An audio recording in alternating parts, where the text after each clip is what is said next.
Bonjour à tous, ici Anissa, bienvenue dans un nouvel épisode du podcast Outrospection.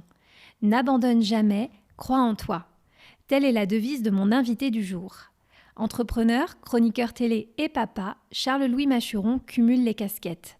À la tête du média Silicon Luxembourg depuis plus de 7 ans, Charles-Louis est passé par de nombreuses phases et épreuves au cours de cette aventure entrepreneuriale.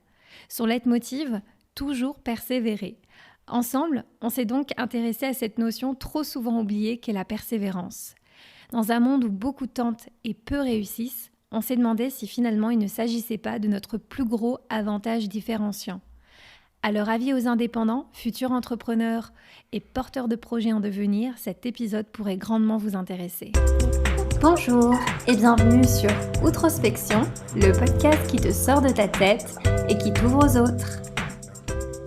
Bonjour à tous, je suis extrêmement ravie de vous retrouver dans un nouvel épisode avec un invité de marque. J'ai le plaisir de recevoir, comme je le disais en intro, Charles-Louis Machuron. Bonjour Charles-Louis. Bonjour Anissa. Comment vas-tu ? Je vais très bien, merci. Super, de bonne humeur et en forme ce matin ? De bonne humeur et en forme ce matin, oui. C'est un peu comme si je t'avais forcé à le dire. Ça va, t'es de bonne humeur, vraiment ? Ah, je suis vraiment de très bonne humeur. Très, très content de partager cet épisode avec toi. Eh bien, écoute, c'est moi qui suis ravie que tu aies accepté mon invitation. En fait, on s'est connus finalement que très récemment, je dirais, via l'intermédiaire de Jonathan. S'il nous écoute, on lui passe le bonjour. Oui, salut John. Tu sais qu'il m'a dit, au tout début, quand je me suis lancée, allez, t'as pas intérêt à baisser les bras avec ton podcast. Tu fais 10 épisodes et à 10 épisodes, je te mets en relation avec Charles-Louis. Et je te promets. Ah bah, c'est très, très gentil de sa part. Effectivement, John, ça fait un moment qu'on se connaît aussi. Donc, je suis ravi qu'il ait pensé à moi pour cet épisode et qu'il t'ait poussé, en tout cas, à faire ces 10 premiers épisodes. Ouais, bah écoute, tu vois, je l'ai tellement écouté que depuis, j'ai dépassé la vingtaine. Donc c'est cool. Jusque maintenant, on va dire, je kiffe toujours autant. Et c'est vrai que moi, je te connais d'un petit peu plus longtemps parce que j'ai toujours été attentive à ce que tu fais avec Silicon Luxembourg. Et on va en parler pour les gens, justement, qui prennent le train en marche et qui ne sauraient pas un petit peu qui tu es. Mais c'est vrai que ouais, quand je suis arrivée au Luxembourg, on va dire, j'ai essayé assez rapidement de voir quel était l'écosystème ici et je suis tombée sur Silicon Luxembourg parce que c'est un peu un incontournable, voilà, sans exagérer. Et c'est comme ça que j'ai su qui tu étais. Et puis je suis allée à un événement et je t'ai rencontré. Je ne t'ai pas parlé, mais je t'ai dit bonjour. Voilà, ça s'est arrêté là. Et entre-temps, bah, tu vois, la vie fait son chemin et puis d'une manière ou d'une autre, on s'est recroisés. Donc voilà, toute cette belle intro pour te souhaiter la bienvenue parce qu'aujourd'hui, on va parler de persévérance. Et ça, c'est un sujet aussi pour lequel je voulais vraiment t'avoir parce que je pense que tu peux être un bon interlocuteur sur ce topic-là. Tu me contrediras pas, je pense. Et Non, en tout cas, ça me fait, oui, justement, plaisir d'en parler avec toi. Voilà, on avait pu échanger quelques mois à ce sujet, donc voilà. Content d'étendre le sujet. Content d'étendre le sujet et de voir jusqu'où la discussion nous mène. Super. Alors, peut-être juste pour dire quelques mots te concernant, puis après on rentrera vraiment dans ton parcours. Est-ce que tu peux te présenter ? Oui, je vais me présenter. Donc voilà, tu m'as présenté au début. Donc Charles-Louis, moi je suis français d'origine. Je suis arrivé au Luxembourg en 2009 pour travailler dans une start-up de e-commerce. Donc vraiment mes premiers pas au Luxembourg quand je suis sorti du TGV venant de Paris-Est, je les ai faits voilà, directement dans une start-up. Donc je baigne dans cet écosystème depuis maintenant une dizaine d'années. Et puis au Luxembourg, j'ai construit ma vie aussi. Parce qu'aujourd'hui, voilà, je suis marié, j'ai 3 enfants. Donc j'ai mon propre incubateur aussi à la maison. Et voilà, tout s'est construit vraiment au Luxembourg. J'ai vraiment additionné, je pense, beaucoup d'expériences que j'avais par le passé. Les premières expériences que j'ai eues au Luxembourg, on va dire entre 2009 et 2016. Et puis voilà, ensuite, après, tout s'est enchaîné correctement, en tout cas, j'ai envie de dire, avec Silicon Luxembourg quand je l'ai lancé en 2013. Mais voilà, on pourra en parler également après. Mais en tout cas, Luxembourg est une grande étape de ma vie. Super. Et ben oui, effectivement, on va revenir sur ce petit chemin de vie qui n'est pas si petit parce que finalement, aujourd'hui, 7 ans après le lancement de Silicon Luxembourg, c'est un petit peu ce qui nous réunit aujourd'hui. Mais avant ça, peut-être tu le sais, nous avons une tradition dans le podcast qui est la question farfelue. J'aime l'appeler ainsi parce que c'est une manière de te connaître et c'est aussi fantasque que moi, donc ça me plaît. Ce serait un petit peu de savoir, voilà, si ta vie était un film, quel en serait le nom? J'ai envie de romancer un petit peu ta vie, Charles-Louis. Alors, un des premiers films, en tout cas, qui m'a marqué quand c'est sorti, je dirais, c'est Forrest Gump. Ok. Voilà, bon, je pense qu'au-delà du film qui a été voilà, une grande renommée, qui a marqué, je pense, toute une génération. J'avais, je crois, 12 ans quand il est sorti. Donc voilà, quand on est jeune, ado, on a beaucoup de choses qui nous marquent. Je crois qu'en fait aussi l'histoire derrière, en fait, ça rebondit finalement aujourd'hui sur le sujet qui est la persévérance, qui est de courir peut-être pour quelque chose, pour un but, d'outrepasser les difficultés, d'essayer de réaliser ses projets, et puis de marquer aussi les gens, en tout cas, d'avoir un côté un peu inspirant pour les gens. Et je pense que ce film, finalement, un petit peu en préparant cet épisode, finalement, je trouve qu'il marque bien aujourd'hui ce que j'ai fait, ce que je fais, et oui, voilà, qui m'a vraiment marqué. Il est tellement beau ce film, je te jure. Moi aussi, comme tu dis, ça m'a marqué en fait dans mon enfance et je le trouve beau, poétique et plein d'espoir. Et justement, qui prouve que peu importe sa condition ou ses circonstances de départ, on peut réussir à faire des belles choses dans sa vie. Et je trouve que c'est bien raccord du coup avec la thématique du jour. Et du coup, si c'est quelque chose qui t'a touché, qui pourrait un peu être voilà, une manière de résumer cette vie, de manière cinématographique, c'est cool. Bah oui, il y a plusieurs expressions dans ce film qu'on pourrait retenir. La vie, c'est comme une boîte de chocolat, on ne sait jamais sur quoi on va tomber. C'est exactement ça. Ouais.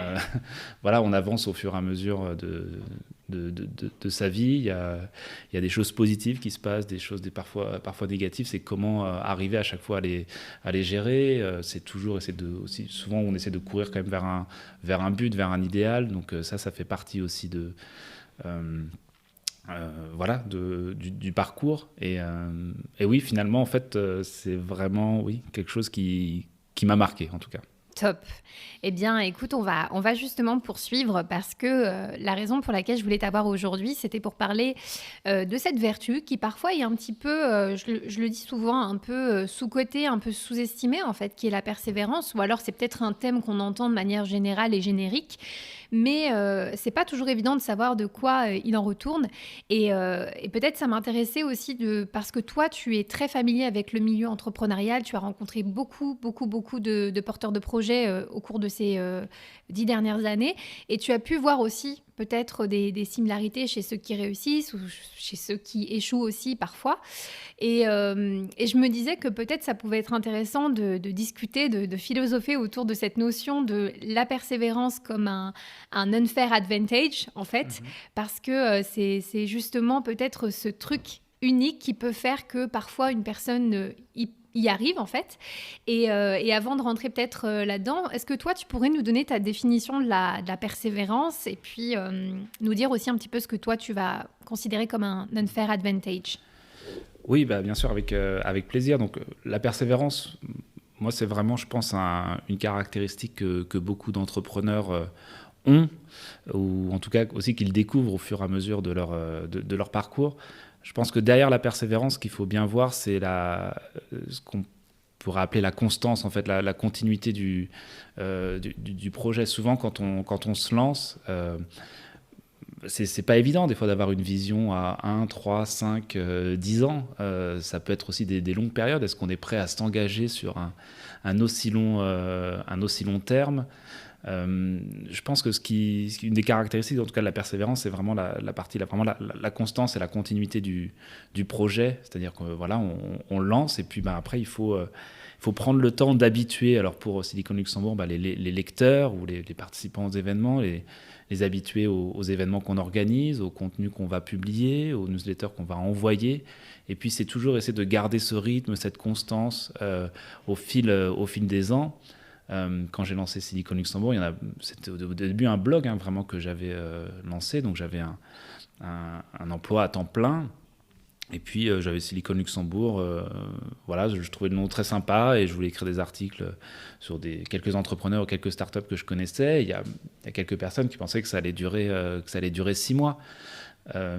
Et puis au fond de moi, en fait, j'avais cette envie que ça dure plus longtemps. Donc j'y suis allé progressivement. Et puis je pense que ce côté progression, ce côté progressif, justement, ça a fait que Silicon Luxembourg, ça a duré 6 mois, 1 an, 3 ans, 4 ans pour moi aussi me lancer concrètement. Et puis ensuite, maintenant, ça fait 7 ans. On a passé le cap il n'y a pas très longtemps. Et je pense que c'est cette constance qui finalement a fait que les gens ont continué à lire, à suivre Silicon Luxembourg, de près ou de loin, à participer aux événements. Et puis je crois que derrière la persévérance, il y a aussi la ténacité. C'est-à-dire que j'ai très envie aussi de développer ce média. Donc vraiment, au début, ça a commencé vraiment comme un blog. Après, je me suis dit, tiens, je vais en faire un média. C'est pas évident, je découvrais aussi ce milieu-là, et je pense qu'aussi ce côté un peu nouveauté m'a permis de pouvoir continuer toujours à aller rencontrer de nouvelles personnes, à organiser des événements, à inviter des gens, à discuter, et vraiment à toujours continuer à m'amuser et à me faire plaisir aussi dans ce que je faisais. Ça, c'est très important pour tout entrepreneur, en tout cas, qui veut continuer. C'est que dans la persévérance, il faut toujours garder ces deux notions, amusement et plaisir. À partir du moment où on les perd, c'est un petit... Pour moi, c'est à ce moment-là, c'est le moment de changer. Donc voilà, pour la persévérance, je dirais vraiment continuité et constance sont vraiment pour moi les deux maîtres mots. Et puis les deux notions sous-jacentes, c'est vraiment la notion d'amusement et de plaisir.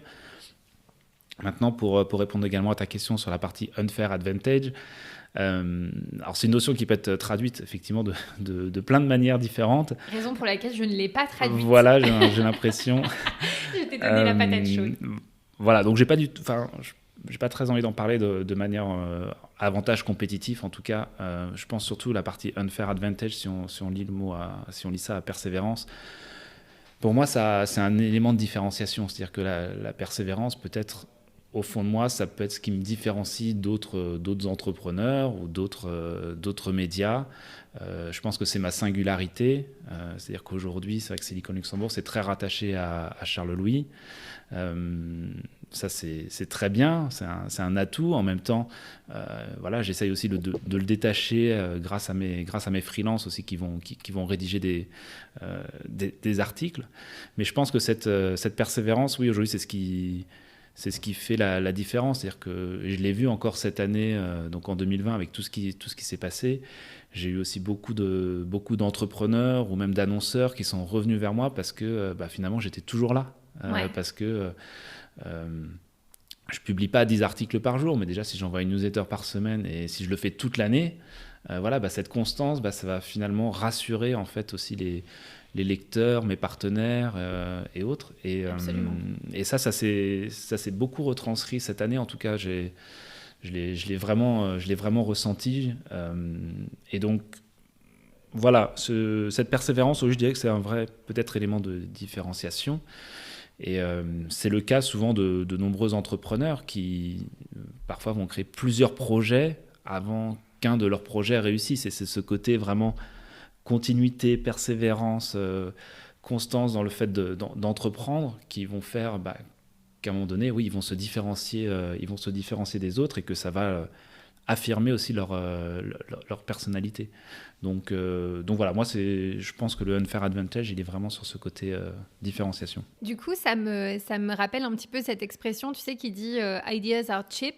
Et puis, on parle tout... En fait, finalement, ce qui fait la différence, c'est vraiment l'exécution. Et je pense que l'exécution, c'est un peu une manière très, très large, en fait, d'englober cette capacité justement à persévérer, parce que finalement, à idée similaire, c'est vraiment comment la personne va porter ce projet-là, la manière dont elle va gérer aussi sa capacité à faire face aux difficultés, à les surmonter et aussi aux déconvenus, parce que toi justement sur ces 7 ans-là, tu en as traversé des phases différentes. Je ne sais pas si au début tu pensais que tu étais capable d'une telle persévérance, ou est-ce que tu t'es découvert persévérant parce que justement il y avait cet aspect amusement, plaisir qui faisait que tu avais quand même envie de ne pas lâcher l'affaire.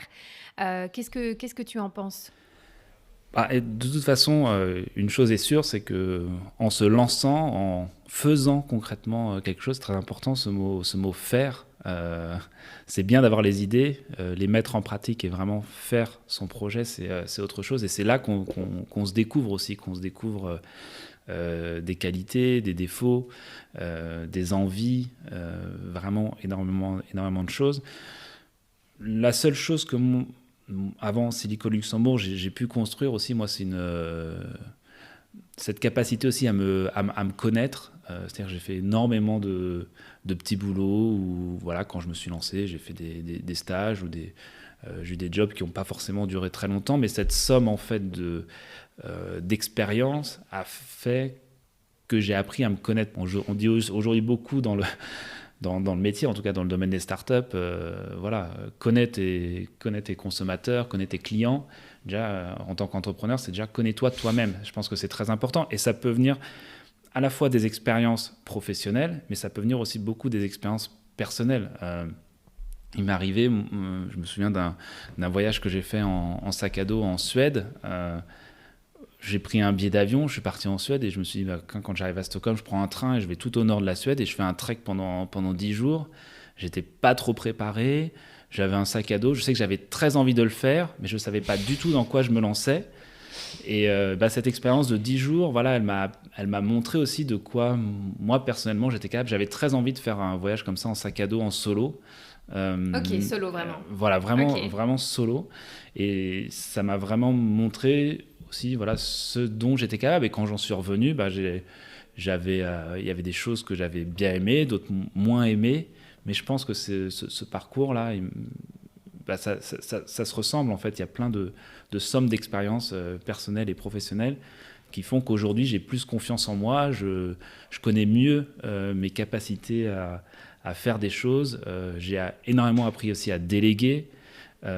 Et une chose aussi qui est très importante, c'est que je ne me suis pas non plus obstiné ou entêté sur certains sujets. Et quand j'ai senti que je m'obstinais trop ou que je m'entêtais trop, soit j'avais des personnes autour de moi qui me le rappelaient, soit je posais des questions. Et ça, c'est une chose que j'ai appris, c'est vraiment poser des questions et demander à mes proches ou à des personnes, voilà, qui sont dans le même domaine ou parfois un petit peu extérieur, à leur poser des questions sur parfois ce que je devais faire, quelle était la bonne direction à prendre. Et j'ai toujours eu des personnes bienveillantes qui m'ont plutôt bien orienté.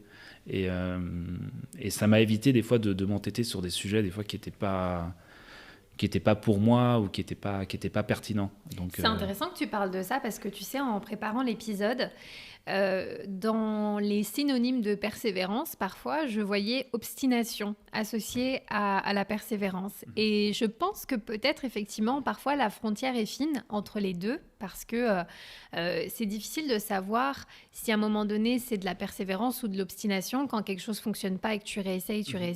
Et tu le disais tout à l'heure, peut-être que cette expérience entrepreneuriale que tu as avec Silicon Luxembourg t'a fait réaliser parfois à certains moments tes limites dans certains domaines parce que c'est normal, on ne peut pas tout savoir sur tout, on ne peut pas être bon partout. Et justement, comment savoir où est la frontière un petit peu entre les deux ? Est-ce que je devrais finalement poursuivre et essayer de m'améliorer dans quelque chose ? Ou est-ce qu'à un moment donné, il faut que j'accepte que non, c'est mieux de déléguer ? Comment toi, t'es arrivé à savoir jusqu'où te pousser et jusqu'où ça ne valait pas la peine en fait ? Bon, alors il y a deux choses. Il y a le premier, je pense qu'il y a le sentiment personnel des fois de voir quand ça marche pas. Des fois, c'est difficile. C'est difficile aussi parfois à accepter. Je pense qu'il faut avoir ce recul-là. Quand ça marche, parfois on se dit bon c'est ça qu'il faut faire, et puis on s'obstine des fois aussi à faire quelque chose peut-être qui marche, et puis le jour où ça marche plus, on n'a pas de plan B. Donc ça, c'est aussi l'obstination, elle peut être un petit peu des deux côtés. Moi, je pense ce qui m'a beaucoup aidé, c'est d'avoir un entourage vraiment qui était très bienveillant, et avec lequel je pouvais aussi parler ouvertement. Comme tu disais aussi, parfois il y a eu des choses qui sont très bien passées, et puis des fois il y a eu des coups durs aussi pendant ces 7 ans, et j'ai pas hésité non plus à demander à des copains de me dire aussi ce qu'ils en pensaient. Et alors on peut dire ce qu'on veut, mais je me souviens d'un commentaire qui m'a dit mais Charles, c'est toi qui a voulu ce projet-là, donc aujourd'hui si tu es dans cette situation, c'est de ta faute, enfin c'est toi qui en as la responsabilité. Alors on peut dire ce qu'on veut, on peut dire c'est un commentaire hyper dur et autres, et en fait ça a été comme un réveil, c'est dire oui, c'est moi qui l'ai voulu, c'est moi qui suis allé me mettre dans cette situation, c'est moi qui ai voulu créer ce projet, donc si j'ai envie que ça continue, c'est à moi de trouver la solution. Il m'a pas donné de conseils ce jour-là, il m'a juste dit moi je te dis très concrètement, aujourd'hui c'est toi qui est le seul à pouvoir trouver aussi parfois la solution, donc ajuster le bon curseur.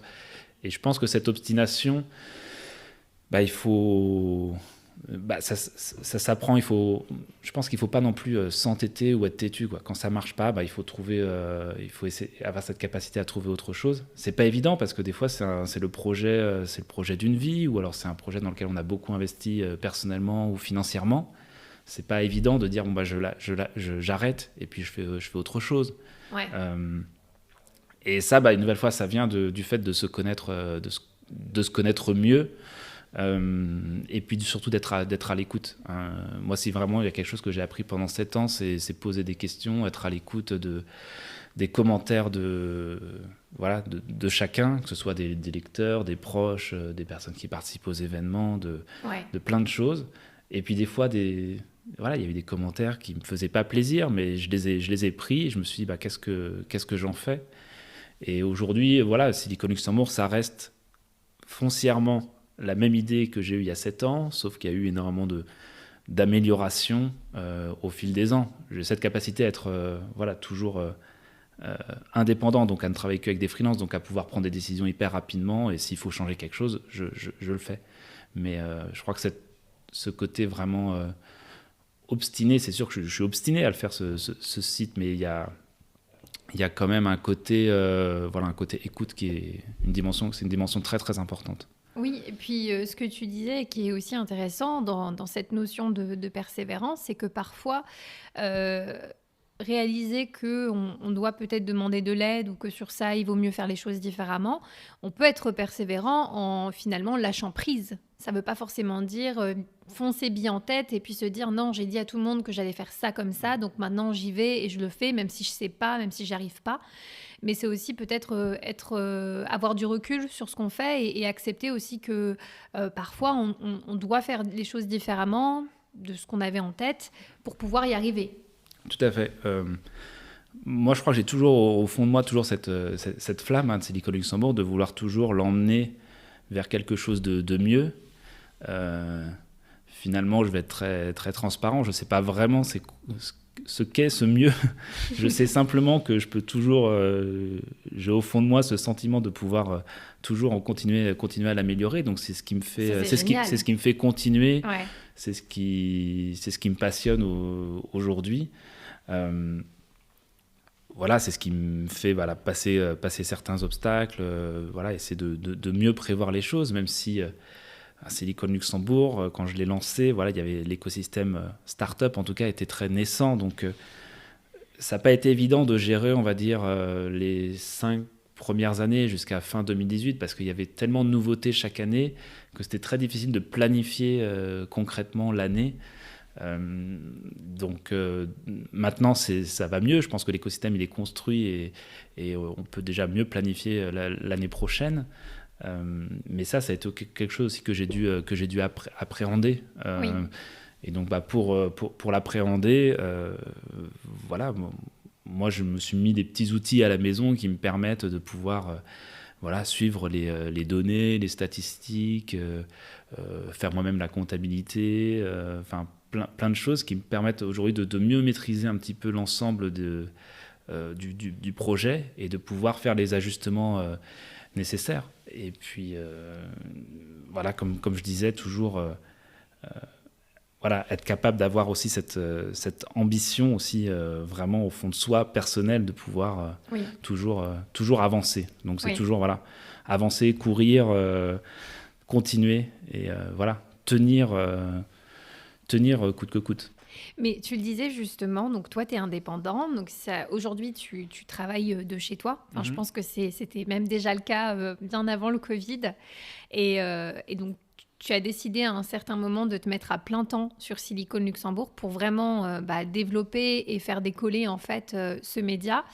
Mais j'imagine que d'un point de vue aussi personnel et familial, tu as dû trouver un peu ton rythme de croisière et c'est aussi en ça que la persévérance rentre en ligne de compte. C'est comment arriver à aligner finalement ta vision professionnelle, d'emmener un projet que tu as aussi loin que possible, mais aussi cette volonté de développer finalement une structure familiale, une vie de famille, des projets perso, des choses comme ça. Est-ce que toi, à un moment donné, face à la difficulté, je ne sais pas, tu as déjà eu envie d'abandonner ou est-ce que très rapidement, quand tu t'es lancé, tu avais un peu une feuille de route sur comment arriver à mêler les deux en parallèle ?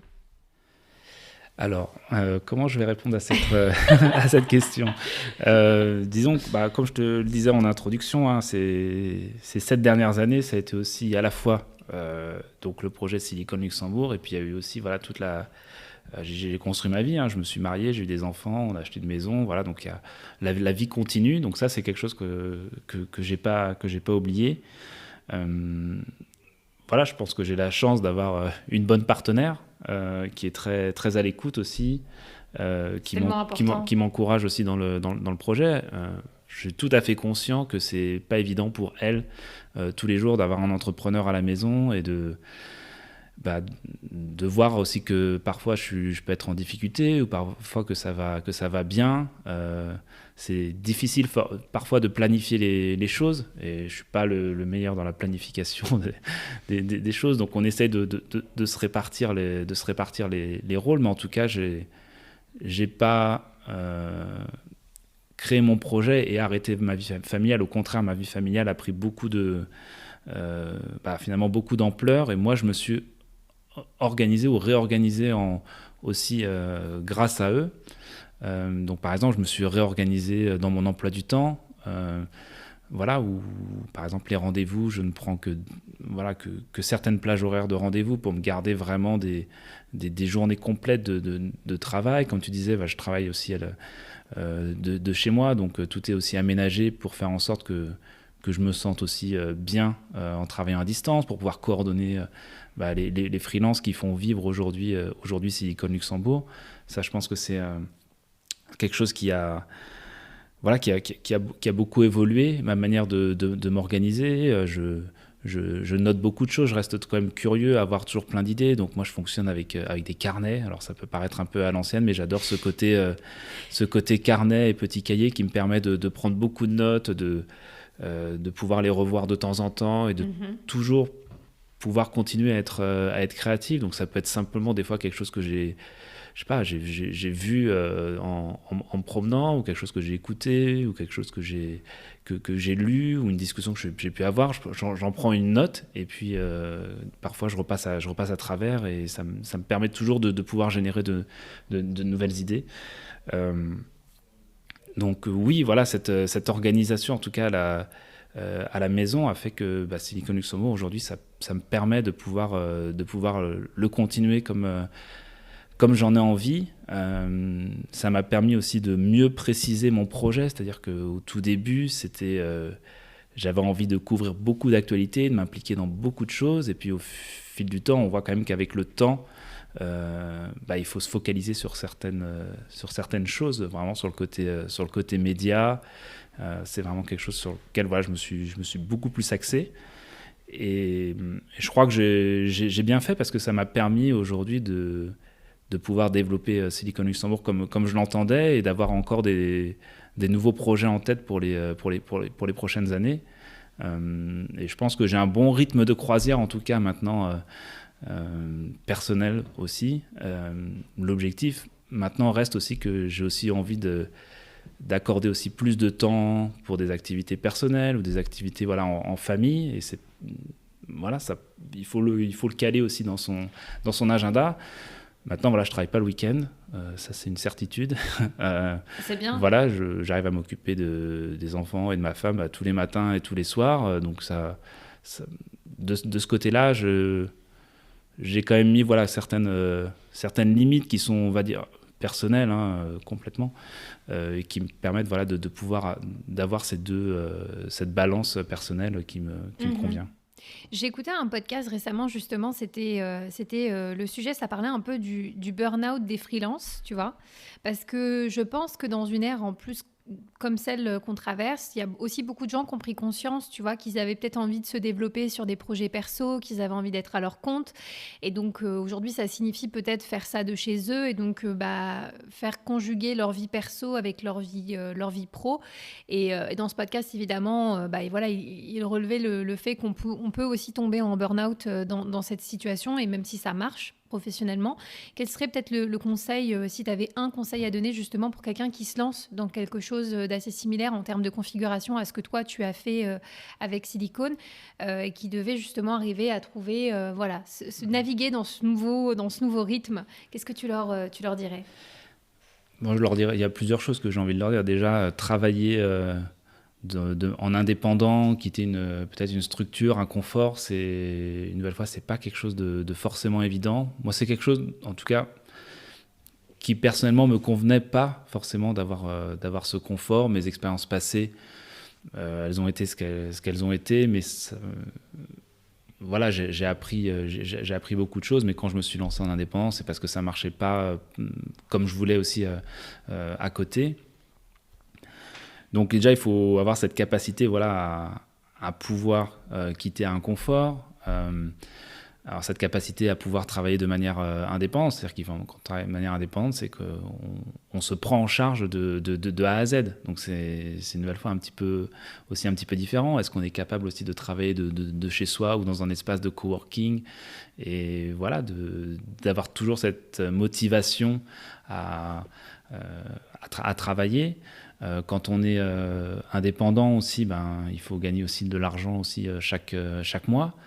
Et ça prend du temps de gagner de l'argent. Enfin, je pense qu'il y a beaucoup d'entrepreneurs, moi, que j'ai vu passer. J'ai vu des boîtes réussir, mais aussi pas mal de boîtes aussi fermées parce qu'ils pensaient qu'en se lançant en 3-6 mois, ça allait complètement décoller, juste en appuyant sur le bouton je lance ma boîte, mon site, mon application.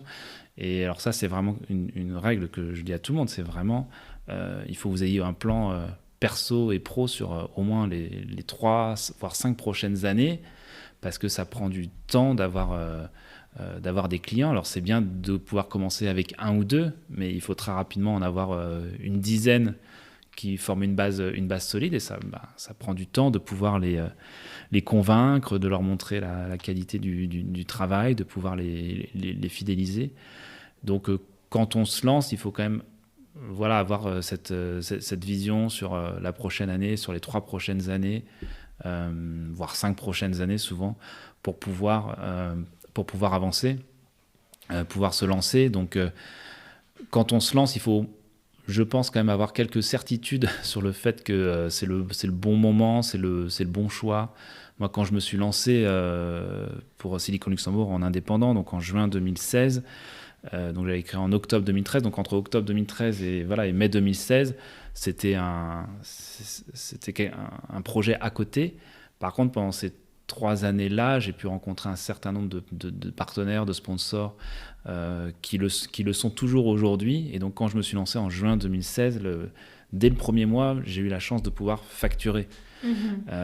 Mais ça a été rendu possible parce que pendant 3 ans avant, c'était un projet à côté. Ouais. Ça, c'est très spécifique à moi. Après, il y a des indépendants qui vont se lancer et pour qui dès le premier mois, ça va fonctionner, ça va se lancer. Et puis Il y a aucun problème. Mais une nouvelle fois, c'est bien se connaître, bien connaître le projet dans lequel on veut se lancer, en parler autour de soi aussi pour avoir des certitudes que c'est le bon angle à prendre. Si je reviens à mars dernier, j'ai eu quelques coups de fil d'indépendants ou de freelance pour qui c'était la catastrophe parce que il y avait plus de clients, il y avait plus de dossiers, de projets. Certains venaient de se lancer, c'était encore plus dramatique. C'est-à-dire qu'ils venaient de quitter un boulot il y a quelques semaines ou quelques mois et d'un seul coup ils se retrouvaient sans rien. Donc je peux comprendre que ça a été difficile pour beaucoup d'entre eux, même si maintenant aujourd'hui ils ont pu rebondir. Il y a une période qui a été un petit peu compliquée. Une nouvelle fois, il ne faut pas avoir peur de l'échec. Et quand on se lance, il faut savoir aussi ce qu'on quitte comme confort et quel confort on souhaite. Oui. C'est une des spécificités aussi de Luxembourg, c'est que parfois le confort, c'est tellement bien dans certaines entreprises en termes salarial, en termes de management et autres, que parfois quitter ce confort-là pour se lancer en indépendant ou en tant qu'entrepreneur, des fois c'est un gros risque. Le risque à savoir où est-ce qu'on met le curseur du risque. Ouais. Si je reprends mon exemple, il peut arriver parfois que certains mois je gagne quasiment rien, mais que tout est compensé par le mois suivant. Donc il faut pouvoir s'adapter de cette manière-là. C'est des choses que j'ai aussi découvertes, les processus de facturation, ces choses-là. On s'attend souvent à ce qu'on soit payé du jour au lendemain ou chaque mois. Parfois, ça peut prendre plus de temps pour certaines raisons. Et ce n'est pas des choses forcément évidentes à gérer tout au long du cycle de vie d'un entrepreneur. Voilà, je pense que effectivement, l'échec, il faut savoir ce que ça peut être, ce que ça peut nous coûter. Ouais. Mais il ne faut pas en avoir peur en tant que tel. Je veux dire, ça échoue, on passe. Il faut avoir cette capacité à dire on passe à être autre chose, on va passer un moment difficile, mais ça peut être un mal pour un bien. Mais je pense que ça, c'est aussi un mindset, je pense que toi, tu as cultivé à travers les hauts et les bas de cette aventure, parce que finalement, c'est évident, et ça revient à ce que tu dis, cette nécessité de se connaître soi-même. C'est pour ça que j'apprécie faire ce podcast Outrospection, et que je dis toujours que le développement personnel, c'est la colonne vertébrale en fait de mon contenu. C'est qu'en fait, j'estime que ça part de là, de ce travail qu'on fait sur soi pour être capable finalement d'être plus à l'aise ou de pouvoir s'engager dans des choses à la fois professionnelles ou dans notre rapport à l'autre, etc. Et c'est vrai que le fait de se poser des questions à soi-même, c'est pas un truc qu'on nous apprend à faire nécessairement. Je veux dire, ça fait pas partie du package de l'éducation nationale, et c'est dommage. J'en suis désolée, évidemment, moi, mais je sais aussi que c'est peut-être parfois, ça doit petit à petit arriver, et peut-être que dans 30 ans, ce sera à l'ordre du jour. En attendant, je pense que c'est important de partager en fait des contenus sur ces sujets-là, parce que c'est difficile en fait de faire ce travail sur soi et d'essayer de se comprendre et de se connaître, parce que très souvent, face à la difficulté, un de nos moyens on va dire de survie ou de repli, c'est un petit peu alors je quitte, j'arrête, c'est bon, c'est dur, donc je vais essayer de faire autre chose. Et parfois c'est bon parce que ça veut dire stop, c'est trop et tu dois faire autre chose. Et parfois c'est pas forcément pour les bonnes raisons qu'on se lance dans autre chose. Et justement revenir à ce fameux pourquoi je veux me lancer en indépendant, pourquoi je veux travailler pour moi-même, c'est une réponse qui est super importante, parce que justement dans les coups durs, c'est ce à quoi on peut se raccrocher quand ça ne va pas. Parce que toi tu le dis, au final, si tu te lances souvent à ton compte, si ta motivation première c'est de devenir millionnaire, ça va être très compliqué, en tout cas dans les premiers temps. Tout dépend de ce que tu fais évidemment, mais en gros ce que tu disais, c'est qu'il faut partir avec, comment dire, il faut se préparer à des périodes de vache maigre. Il faut être prêt à se dire je serai pas sûre d'avoir des revenus récurrents, je peux avoir la pression tous les jours de perdre finalement, je sais pas, ma maison, peu importe, autre chose, ma voiture, ma femme, peu importe, et pouvoir coper avec ça en fait, pouvoir se dire oui, c'est ok. Et je pense que tu vois, un des trucs dans le fait de se connaître soi-même, ça c'est mon avis perso, mais c'est aussi de savoir, et j'en avais parlé dans un épisode, c'est aussi de savoir qu'est-ce qui compose sa zone de confort, tu vois. quels sont un petit peu les piliers de sa vie pour pouvoir prendre des grandes décisions.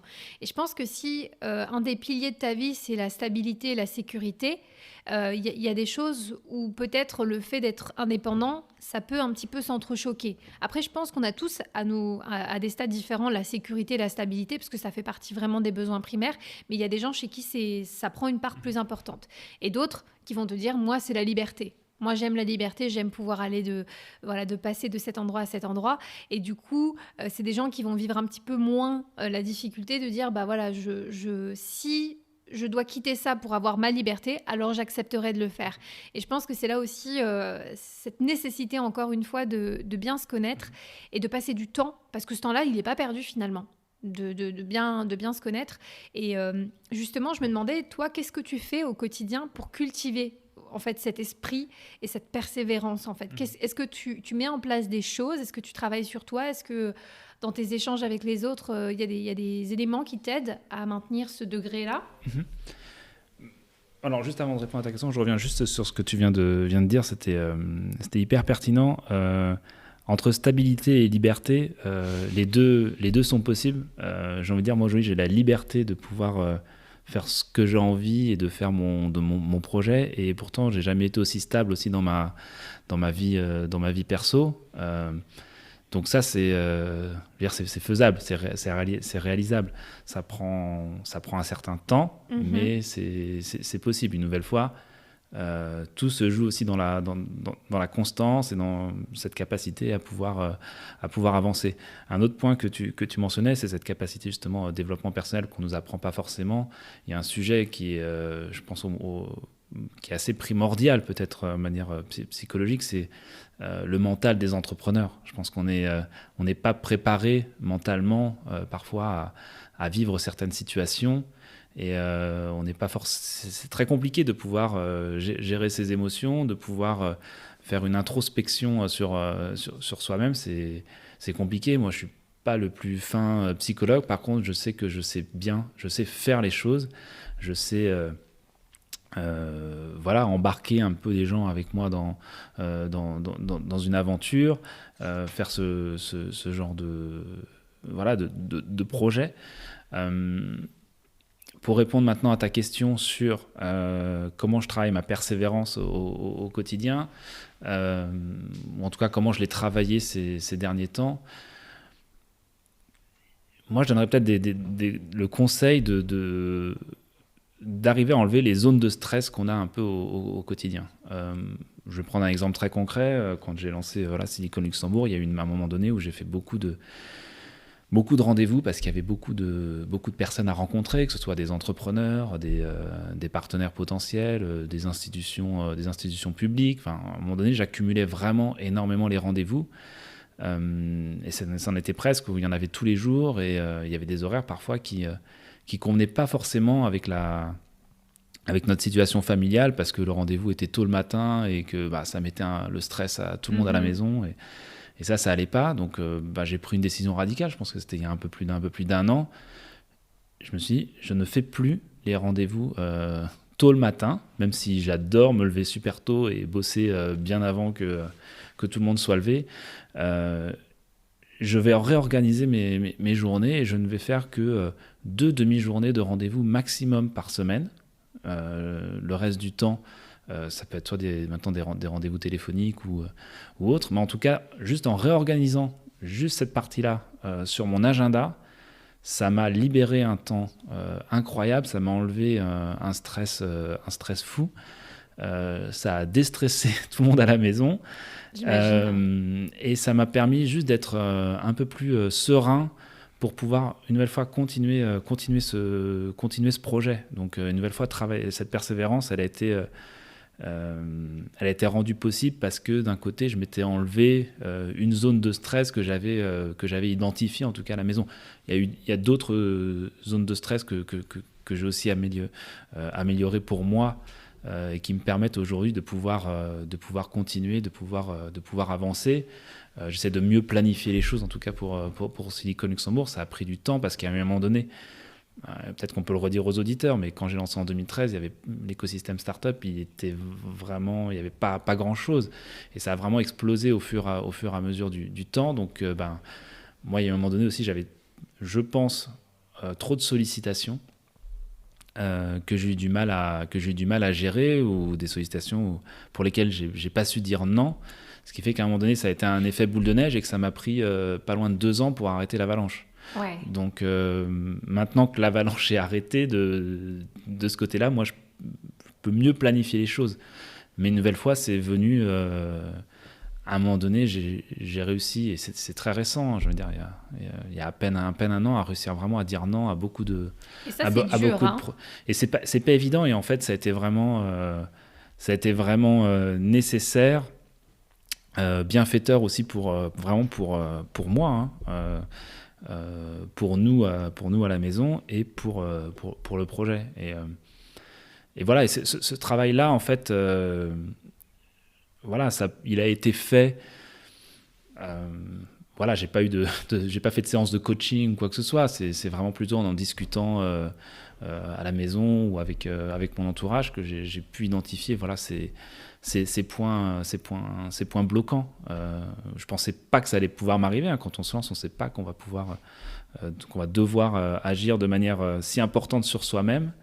Mais en tout cas, ça m'a permis, moi, de m'améliorer, et de pouvoir, voilà, continuer à développer mon projet. Donc, si j'ai un conseil à donner, voilà, aux auditeurs de ton podcast, c'est vraiment, dans votre souci d'amélioration peut-être quotidien, identifier des moments comme ça dans vos journées ou dans vos semaines ou dans vos vies qui sont juste des fois juste des petits points à améliorer. Il faut juste ajuster un curseur, il ne faut pas changer, mais il faut juste placer correctement le curseur, et c'est incroyable le bienfait que ça peut faire, quoi. Aujourd'hui, j'arrive à prendre du temps pour moi, pour jouer au tennis la semaine, pour aller courir, pour passer du temps à faire des activités avec les enfants, pour faire plein de choses. Il y a encore beaucoup de choses à améliorer aussi personnellement, pour faire toujours mieux. Voilà, il y a plein d'envies, des envies de voyage, ou des envies de faire des choses voilà, à la maison. Mais une nouvelle fois, ça prend le temps qu'il faut, et c'est tous ces ajustements qui font qu'aujourd'hui, ça reste des projets complètement crédibles, faisables et prochains, quoi. Et justement, peut-être pour boucler un peu la boucle, tu le sais, donc moi, je le disais, peut-être que la persévérance, ça peut être ton ou votre plus gros unfair advantage. Et justement, de ton côté, je pense que l'autre fois, on en a discuté un petit peu. Je te disais, voilà, des fois, on a envie de se lancer, on a un super projet, mais on n'a pas d'argent, pas grand-chose, pas de réseau, pas de contact. Et j'avais, je sais pas ce que toi t'en penses, mais peut-être aussi envie de donner un message aussi d'espoir, entre gros guillemets, mais de dire que finalement, on nous met beaucoup de choses dans la tête, tu vois, sur qu'est-ce qu'il faut pour faire une entreprise, une start-up qui réussit. Et on nous demande aussi beaucoup de mettre en avant c'est quoi la technologie, qu'est-ce que tu as à amener sur la table, tu vois. Est-ce que tu as de l'argent, est-ce que tu as des clients, etc. Et je me disais juste que peut-être il y a quelque chose qui est peut-être encore moins palpable, peut-être un peu plus abstrait, mais qui peut peut-être finalement permettre d'amener toutes ces choses sur la durée, et qui était la persévérance. Qu'est-ce que toi tu en penses finalement? Est-ce que ça peut être un unfair advantage pour tout à chacun, ou bien pour les entrepreneurs de demain? Alors, j'ai envie de répondre oui, comme ça, instinctivement. J'ai envie de dire que la persévérance peut être vraiment un élément, en tout cas, de différenciation qui peut permettre, voilà, de durer dans le temps. Il y a énormément d'entrepreneurs qui ont, avant de réussir sur un projet, ont lancé plusieurs projets avant, qui ont marché, pas marché. Mais en tout cas, ce côté vraiment vouloir toujours en recréer un, ou vouloir essayer de changer les choses, en tout cas de faire des choses qui leur plaisaient. Ça, c'est très important aussi, de faire des choses qui nous plaisent et sur lesquelles on est confortable aussi pour pouvoir le faire. C'est-à-dire que si vous lancez un projet, il faut que vous vous sentiez aussi en capacité de pouvoir le faire. C'est-à-dire que moi, aujourd'hui, tu me dirais... Tiens, Charles, développe une application. Je ne suis pas du tout développeur. Donc, je ne vais pas me lancer dans ce projet-là. Donc, c'est aussi dans les startups, on voit beaucoup d'idées. On se dit, moi, je voudrais lancer ci, ça, ça, ça. Il faut être très concret, il faut lancer ce qui nous plaît. Et voilà, ce qui nous fait plaisir. Ça, c'est le plus important. C'est un super conseil que j'ai reçu une fois d'un entrepreneur qui me disait, voilà, pour Silicon Luxembourg, il y a énormément d'actualités à couvrir. Ça varie vraiment, il y a des dizaines de domaines. Il me disait déjà, commence par écrire ou parler déjà ce dont tu as envie et ce que tu sais, ce que tu connais le mieux. Ensuite, tu rajouteras les catégories qui te feront plaisir. Cette discussion, pour moi, ça a été aussi un révélateur qui m'a permis de pouvoir continuer Silicon Luxembourg et de dire, voilà, il y a des sujets sur lesquels je ne suis pas à l'aise d'écrire. Donc ça viendra dans un second temps. Tu penses du coup que si tu aimes bien ce que tu fais, ce sera plus puissant que si tu vas juste sur un marché parce qu'il est porteur et parce que tu peux te faire de l'argent ?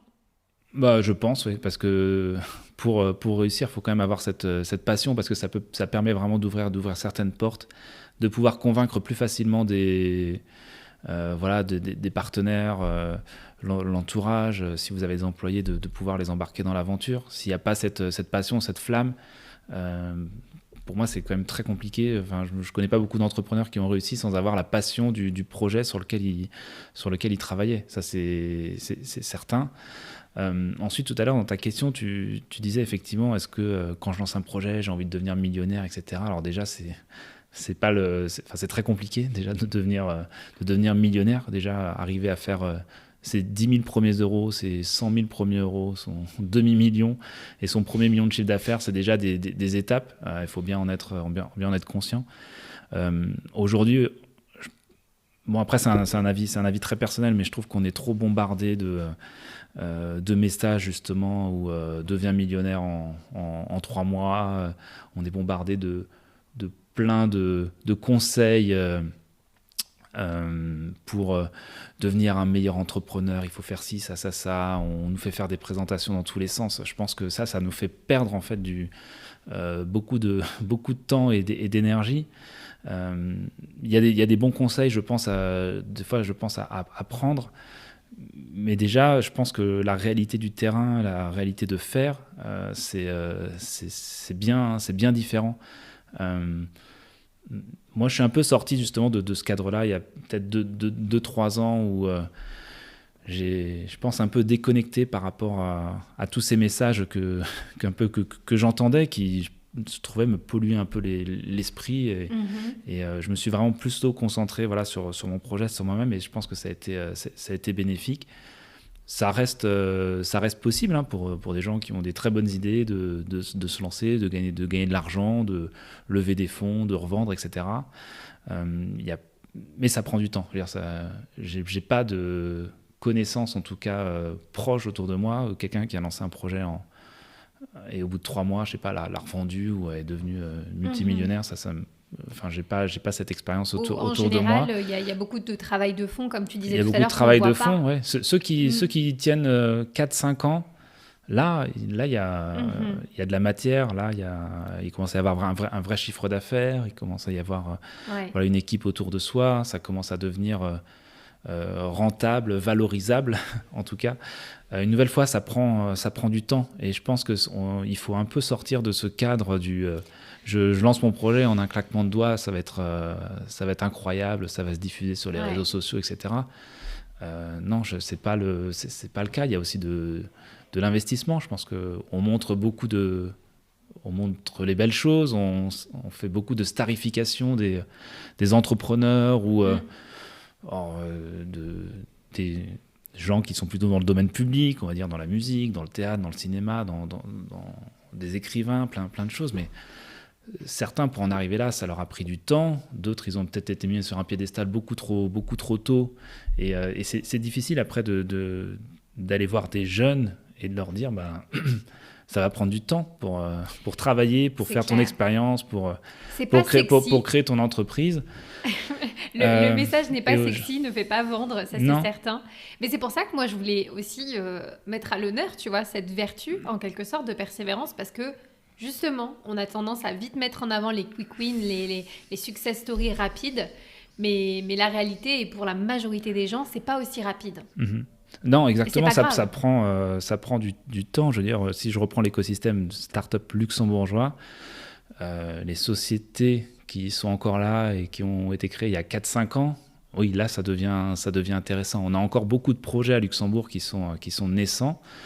Certains qui mériteraient plus de visibilité, d'autres voilà, qui devraient peut-être un peu ajuster leur modèle. Une nouvelle fois, c'est un dernier conseil que je donne aussi aux entrepreneurs quand ils veulent aussi communiquer. Souvent, ils ont toujours tendance à dire nous, on va annoncer le lancement de notre entreprise, de notre start-up et tous les médias vont en parler. Voilà, super, ok, donc 15 médias en parlent. Et c'est quoi ton plan de communication pour la prochaine année ou les 3 prochaines années ? Est-ce que tu prévois chaque mois de partager de l'info, de partager une expertise, de dire ce mois-ci, je vais plutôt cibler un média start-up, ce mois-ci, je vais plutôt cibler un média grand public, etc. Et souvent, en fait, il n'y a pas de plan. Ouais.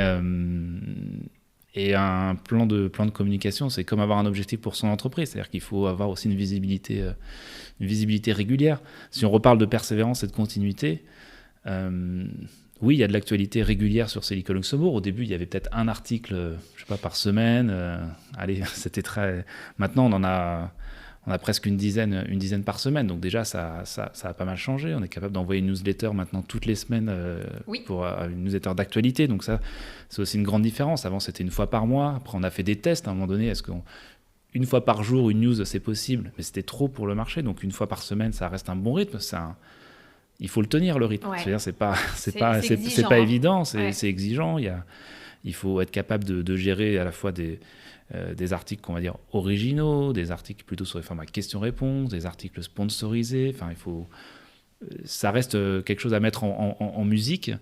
Mais une nouvelle fois, ce rythme, il a été pris au cours des dernières années. L'important, c'est de le maintenir. Est-ce qu'il sera possible de l'accélérer ? Malheureusement, je n'ai pas toutes les cartes en main pour dire en 2021, on passera de 300 à 600 startups. J'ai pas l'info. Mais voilà, ce qui est important, c'est de faire son projet et de trouver les outils nécessaires pour maintenir cette constance, en fait, de toujours être présent. Et voilà, je pense que la persévérance, en tout cas, ça peut être vraiment un élément différenciateur pour beaucoup d'entrepreneurs. En tout cas, c'est un point commun que je retrouve dans beaucoup d'entrepreneurs de mon réseau. Super. Écoute, je te remercie beaucoup d'avoir partagé avec nous ce moment et de nous avoir donné aussi ton point de vue grâce à ta connaissance, ton expérience et ton expertise. Je pense que ça pourra, je l'espère en tout cas, aider certaines et certains à aussi se dire qu'ils ne sont pas seuls à traverser peut-être des moments difficiles et se dire que non, il faut tenir, c'est bien.